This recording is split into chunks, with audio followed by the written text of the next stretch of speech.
Welcome, fellow travelers. This is a go-to podcast for everything travel and what you need to know.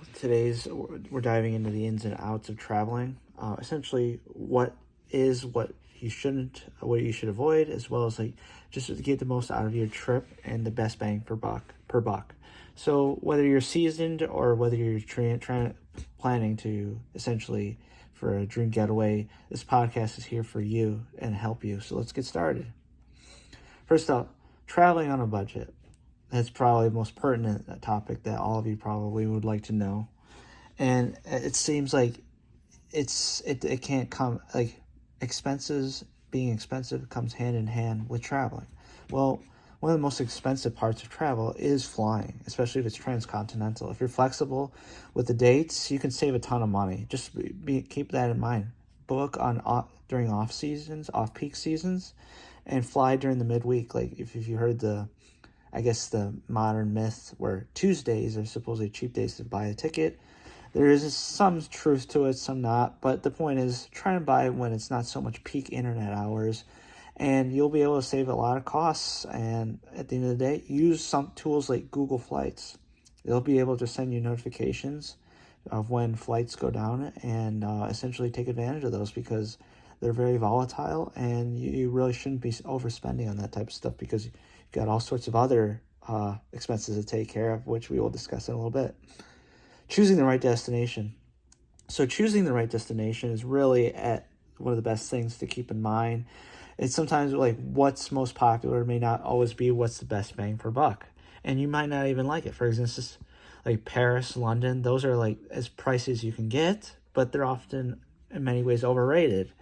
On the flip side, there are so many underrated destinations that you can probably look at and don't have that similar price tag, but nevertheless, you probably will enjoy just as much, if not more. Take Portugal, for example. You got Lisbon, you've got great food, stunning views, beaches, going surfing, vibrant culture, all the fraction of the cost, by the way, than other Western European countries and cities. Although it is sort of changing right now with the hot popularity. Skip the line is also another option to take in mind. You got to figure out what you're going to do. Research. Like I said, when it comes to excursions and all that, book this type of stuff ahead, especially in places like Europe. You're going to have a long line of things to do and all that. It's worth paying a little less if you book ahead. Trust me. You don't want to be paying the extra costs and fees for doing things last minute. I would know. On the other hand, let's see what must-see spots are versus oftentimes what many people say are must-sees are often disappointing or just not as exciting. Like if you've seen those TikTok videos where they say, okay, let's go. Like for example, Pisa, nothing against Pisa or anything like that, but it's just a leaning tower. So keep that in mind. Sure, hitting 5 countries in 10 days sounds like an adventure, but you'll end up spending more time moving, transporting. The last thing you want to be doing in a trip is you want to be moving, spending most of your time and money actually just going from one destination to the other. Instead, you got to be able to go be in those specific places rather than just moving from one place to the other. Also, slow down. Just slow down. Pick less places. That's what I've found to be the best result.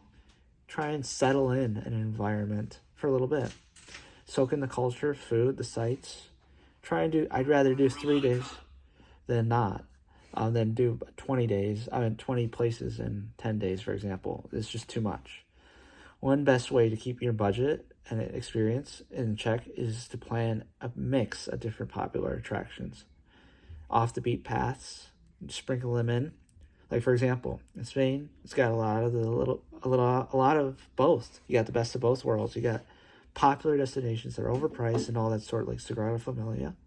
But you also take advantage of local things and off the beaten paths, like Girona, or things that are gaining popularity but are not as popular, not as congested and expensive, El Camino Real. It's just a walk from if you want to do adventurous things, walk from one part to the peninsula to the other. So, just to sum up things, travel doesn't have to be expensive at the end of the day. It's about being stress free, exploring what this world has to offer. By staying flexible with your flights and choosing alternative accommodations and researching what's worth seeing, you can actually have unforgettable experiences without breaking the bank, as I mentioned. So, thanks for tuning in. If you like this episode, be sure to subscribe and leave a comment and a review. I'd love to hear what you guys think and love to hear about your favorite destinations and budget tips. If you'd like me to cover more about that, I'd be more than happy to. I've traveled many places and have so much insight that I want to share with the world. So that's why I'm doing this. Thank you. Join me the next time. Safe travels.